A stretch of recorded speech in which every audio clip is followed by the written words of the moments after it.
E aí, galera, tudo bem com vocês? Hoje eu vim contar pra vocês os perigos de um intercâmbio. Sim, vou contar uma história que não é minha, mas de uma colega francesa.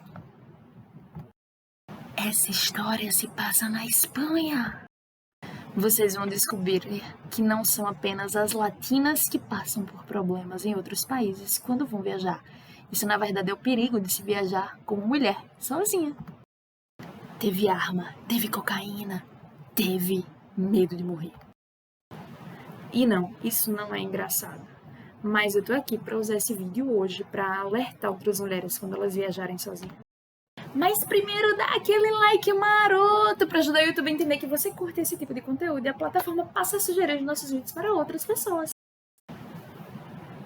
Lembrando que estamos chegando em 2.000 inscritos. Quando a gente chegar em 2.000 inscritos, vamos sortear a caneca do canal. Sim, eu fiz lá uma enquete lá no meu Instagram e as pessoas preferiram que eu sorteasse entre uma agenda e um canal, uma caneca. Então vamos trabalhar pra gente chegar em 2.000 inscritos, tá bom?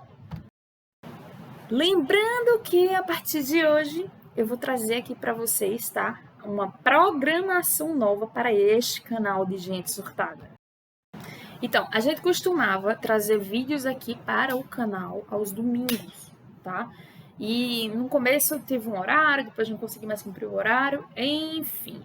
Agora vamos mudar a programação desse canal de meu Deus. Segunda-feira, que é o dia que todo mundo começa a sofrer na vassalagem, vai ser o dia das postagens dos vídeos de direito. Então, às 7 horas da noite, toda segunda-feira, vamos ter vídeo novo aqui nesse canal, seja sobre advocacia, seja sobre direito. Lembrando que a aula sobre contrato de honorários advocatícios, onde eu vou trazer todas as informações possíveis, certo? Vai ser publicada na próxima segunda-feira, às 7 horas da noite. Então, se inscreve nesse canal, tá? E vamos trazer os conteúdos sobre intercâmbio, certo? Aos sábados, às 7 horas da noite, tá bom? Se houver alguma mudança de programação, eu vou avisar aqui e vou avisar lá no meu Instagram. Então, me segue lá no meu Instagram, @thaise.barreto. Como escreve tá aqui embaixo na descrição desse vídeo, beleza? Então, vamos lá. Eu publiquei um vídeo aqui no canal quando eu ainda estava na Escócia, se eu não me engano. Vou deixar o link no card que vai estar aqui em cima, ou aqui em cima, tá? Onde eu contei uma história bem sinistra, bem creepy, de um intercambista do meu prédio que estava me assediando. E que foi a primeira vez que eu senti realmente medo, tá? De um homem. Sim. E olha que eu tenho um irmão mais velho, com quem eu cresci, a gente vivia brigando. Eu nunca tive medo do meu irmão. Se bem que o saudável você não tem medo do seu irmão, né? Mas enfim, anyway. A gente vive em um país de terceiro mundo. Sim, vai ter mimizento que vai dizer que não se usa mais essa classificação, mas eu fui criada nas antigas, sou dos anos 80 e foi o que eu aprendi na escola. E é um país de terceiro mundo, tá? Onde existe violência, onde existe feminicídio, onde existe violência doméstica, onde existem homens que não sabem respeitar limites e que não entendem que não é não. E mesmo assim, eu nunca passei por uma situação de medo de um homem, medo de ser atacada no meio da rua e não saber o que fazer, o que poderia acontecer comigo, tá? Então, assim, isso significa muito uma mulher chegar e dizer isso para você, que no próprio país dela, um país latino-americano, onde as mulheres sofrem muito maior de violência doméstica, de morte, de agressão física. Ela nunca passou por isso no próprio país dela, mas ela passou por isso na Europa. Então, assim, isso é uma coisa que eu nunca imaginei que eu fosse dizer na internet, entendeu, gente? E só prova que situações de perigo podem acontecer em qualquer lugar que você tá bom? Então é por isso que não seja aquele brasileiro estúpido que acha que porque está na Europa o mundo vira cor-de-rosa, não tem assalto, não tem estupro, não tem vulnerabilidade, tá tudo certo. Eu já gravei um vídeo aqui no canal, vou deixar linkado no card aqui em cima, ou aqui em cima, falando que a criminalidade na Inglaterra, em Londres especificamente, é bem menor do que aqui. Tanto que teve um vídeo onde eu falei sobre eu ter perdido meu celular, que foi achado e me foi devolvido, tá?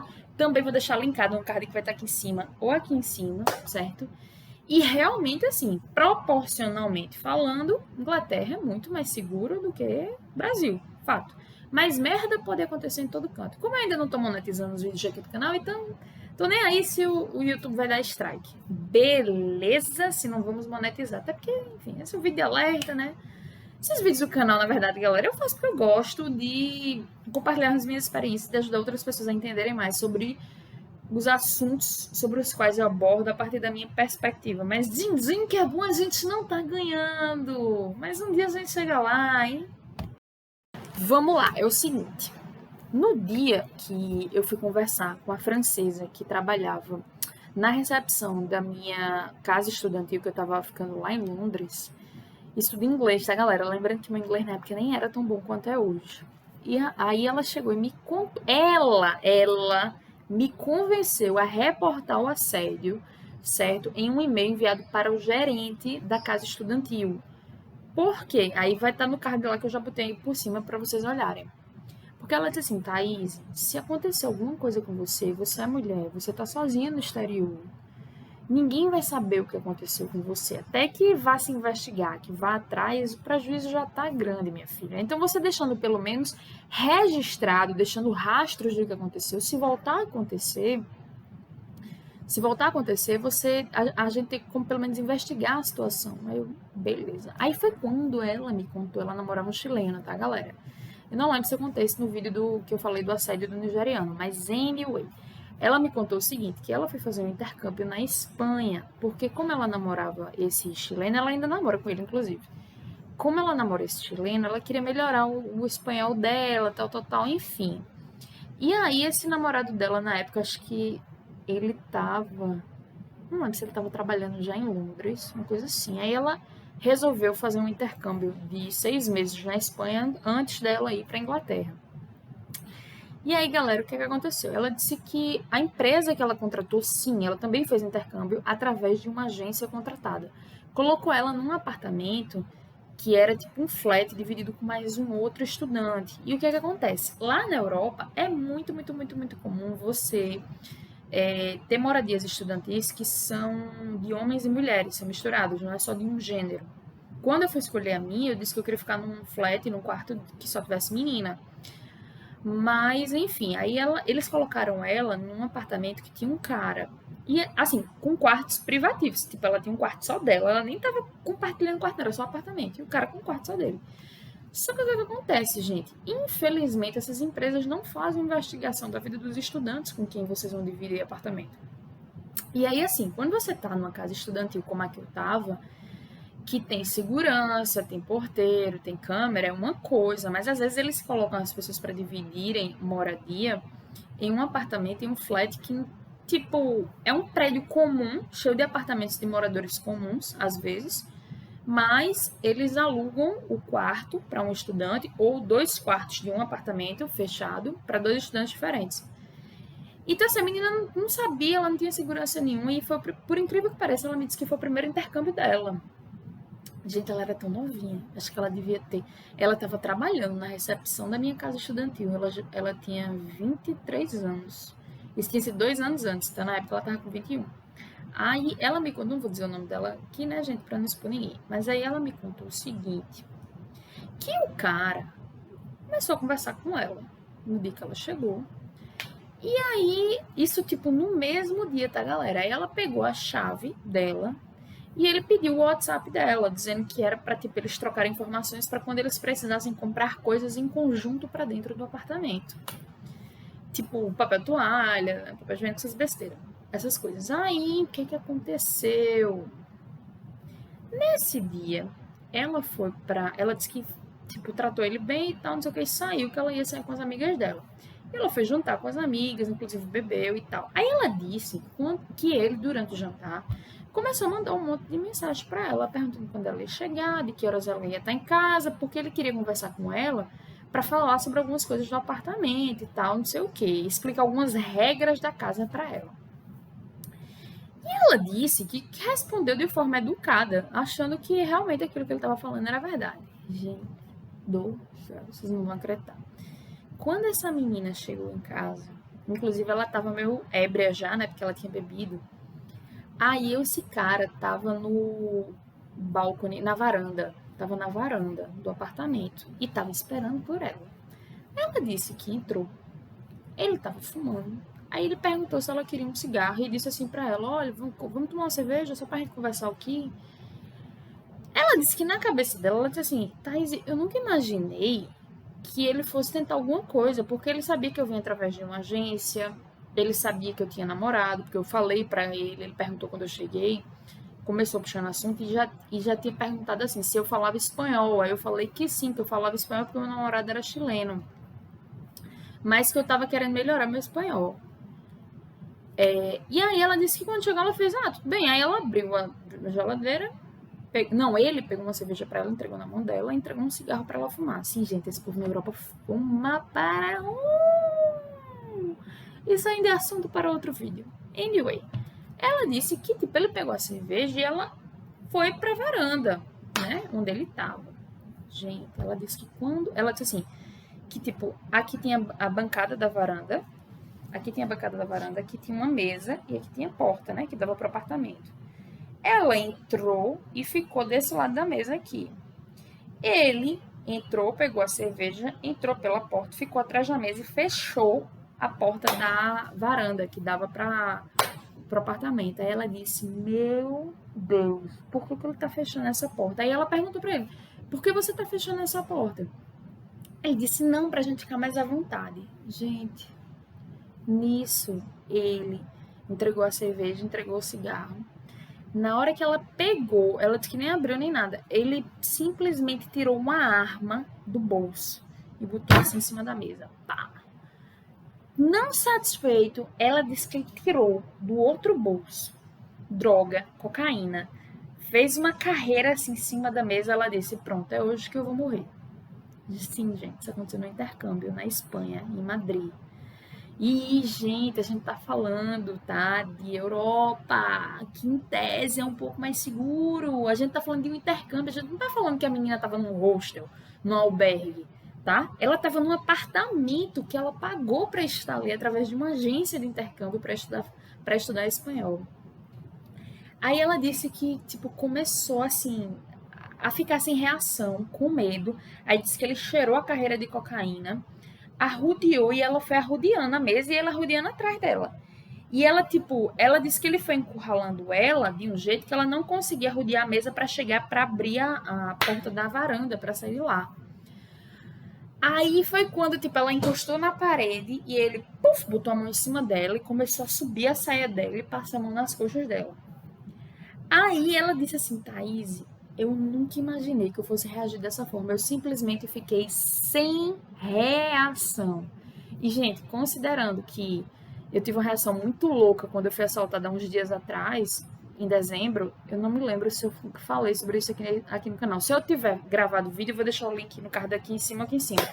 Eu compreendi perfeitamente que isso pode acontecer.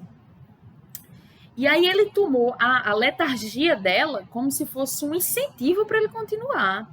Aí ela disse que depois de uns 10 ou 15 segundos, assim, que ele tava com a mão passando, subindo e descendo nas pernas dela, aí ela disse que começou a dizer: Eu tenho um namorado, eu tenho um namorada. Aí ele começou a fazer comentários horríveis sobre latino-americanos, dizendo assim: você deve estar com um traficantezinho, um drug dealer lá da América Latina.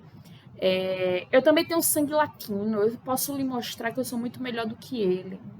Nossa. Aí ela disse que ele virou para pegar a cerveja. Quando ele virou para pegar a cerveja, ela deu uma joelhada nele, aí ele caiu, aí ela correu para trás da mesa, né, para abrir a porta da varanda e correu para dentro do quarto dela e passou a chave.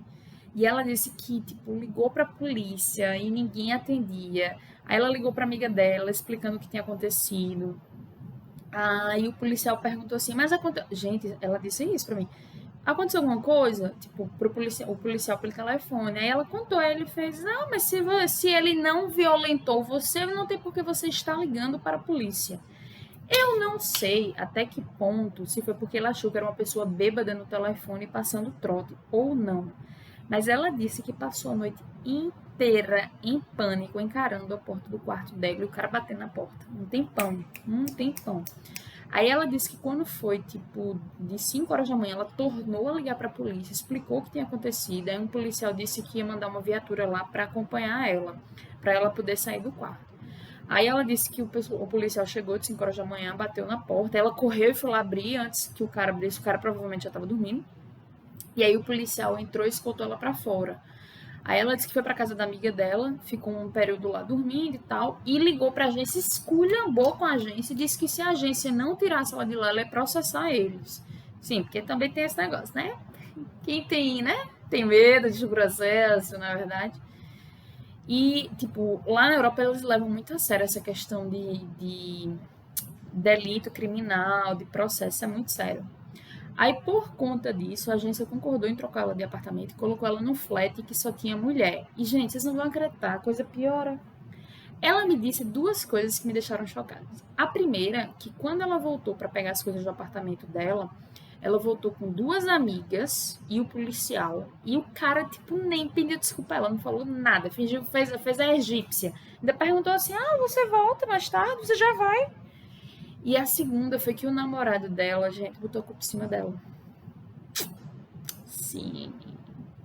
Creiam nessa história. Porque ele disse assim pra ela: não, porque você não tinha que estar sendo educada com o cara, nem socializando, e muito menos chegando de 9 horas da noite e indo tomar uma cerveja com ele. Gente, pelo amor de Deus, em que universo essa menina imaginou que o cara ia atacar ela? A culpa nunca é da vítima. Você não pode colocar uma pessoa que é vítima de assédio como a culpada pelo assédio. Existem situações e situações. Por exemplo, uma coisa é você se colocar em uma situação de perigo por livre e espontânea vontade, tá? Sabendo dos riscos e assumindo os riscos. E ainda assim, obviamente, ninguém merece sofrer nenhum tipo de violência física ou sexual. Não interessa a situação que você tá. A culpa nunca é da vítima. Mas ainda assim, eu até conseguiria compreender, embora não concordasse, tá? Com o argumento de, ah, mas você queria que acontecesse o quê? Você sabia dos riscos quando você, por exemplo, sei lá, encheu a lata sozinha numa festa, sabendo que não tinha ninguém que lhe conhecesse e que você poderia ser assediada. Foi um risco que você assumiu quando você resolveu encher a lata num outro país onde você não fala a língua. Ainda assim, eu não vou dizer que um discurso desse é correto, tá? Mas eu ainda consigo compreender o porquê que alguém vai chegar e vai dizer isso. Ah, você se colocou numa situação de perigo de livre e espontânea vontade. Você assumiu o risco de que algo lhe acontecesse. Não concordo, mas eu ainda conseguiria compreender o porquê que alguém poderia pensar assim. Outra coisa é você pensar que você vai estar dentro da sua casa, você está pagando aquilo ali, não é de graça, não é favor, e mesmo que fosse, você não merece passar por aquilo. Onde é que você vai imaginar que o seu flatmate, que o seu roommate, que o seu colega de quarto simplesmente vai puxar arma, droga e meter a mão em cima de você pra lhe abusar? Gente, pelo amor de Deus. Aí o namorado dela na época foi dizer isso pra ela. Ele disse assim, não, porque a culpa foi sua, porque você não tinha que nada que chegar já um pouco ébria em casa e ainda socializar com esse cara que você mal conhecia. Tipo, não tem o menor sentido. No dia que eu cheguei, no primeiro dia que eu cheguei na minha casa estudantil do intercâmbio, eu conheci Rebeca, que se tornou meu amorzinho, é uma grande amiga minha. E, tipo, a gente já começou a puxar assunto, conversar e tal. Ela já me chamou pra sair com ela e com o Bruno pra ir conhecer umas ruas lá na Covent Garden, em Londres. Então, não. E eu acho que a gente foi em Notting Hill. Então, assim, gente, pelo amor de Deus, você ser educado e socializar com alguém não significa que ela tenha liberdade, tá? Pra ela vir assediar você, que nem aconteceu comigo com o nigeriano, que eu simplesmente estava sendo educada e o cara começou a me assediar e ser extremamente invasivo e inconveniente, conforme lá eu mencionei no vídeo. Então, assim, gente, esse vídeo é um vídeo de alerta. Não estou dizendo não viaje só. Eu acho que é uma grande experiência. Eu acho que você vai aprender muito sobre si mesmo, sobre o mundo, vai descobrir que tipo de pessoa você é ou você não é e o que você quer para sua vida no futuro ou não. Abre a cabeça. Viajar para o exterior ou até dentro do seu próprio país sozinha, abre muito a sua cabeça, tá? Mas o que eu quero dizer com isso é não confie em todo mundo, tá? Confiança, que nem a minha irmã fala, tem que ser conquistada. Então, observe os sinais e não se coloque em uma situação de vulnerabilidade, tá? Infelizmente é verdade. Se você vai beber, beba com moderação. Você está no exterior, você está em outro país, você que é a estrangeira, você que é a intrusa, que não tem governo com o qual contar, polícia muitas vezes com a qual contar, que não tem parente ali. Então você tem que se resguardar, não se coloque em uma situação onde você pode perder o total controle e permitir que alguém se aproveite de você. É errado, mas infelizmente você tem que ser o primeiro a defender a si mesmo, antes de esperar fatores aleatórios contribuírem para isso, porque sim, você pode estar no exterior, seja Espanha, seja Inglaterra, e ainda assim sofrer uma situação de assédio, beleza? Então esse é um vídeo de alerta, tá? Não é para desestimular viagens, pelo contrário. Viajei 2 vezes ano passado para Londres, quero voltar, tá? Quando essa situação dessa pandemia melhorar, se Deus quiser, certo? Mas venho através desse vídeo hoje contar essa história para vocês saberem os riscos de se envolver com alguém no estrangeiro, no exterior, mesmo quando você não tem intenções sexuais, amorosas ou românticas, beleza? Se você gostou desse vídeo, dá like, compartilha nas redes sociais para ajudar outras pessoas a entenderem mais sobre essa situação, sobre os perigos de se viajar sozinha, tá? Se inscreve aqui no canal, que lembra que todo sábado, 7 da noite, entre 7 e 8 da noite, a gente vai ter vídeo novo sobre o intercâmbio, tá bom? E na segunda-feira, às 8 da noite, entre 7 e 8 da noite, vamos ter vídeos sobre direito. Lembrando que na próxima segunda-feira, vamos ter vídeos sobre contrato de honorários. Vejo vocês até o próximo post. Tchau!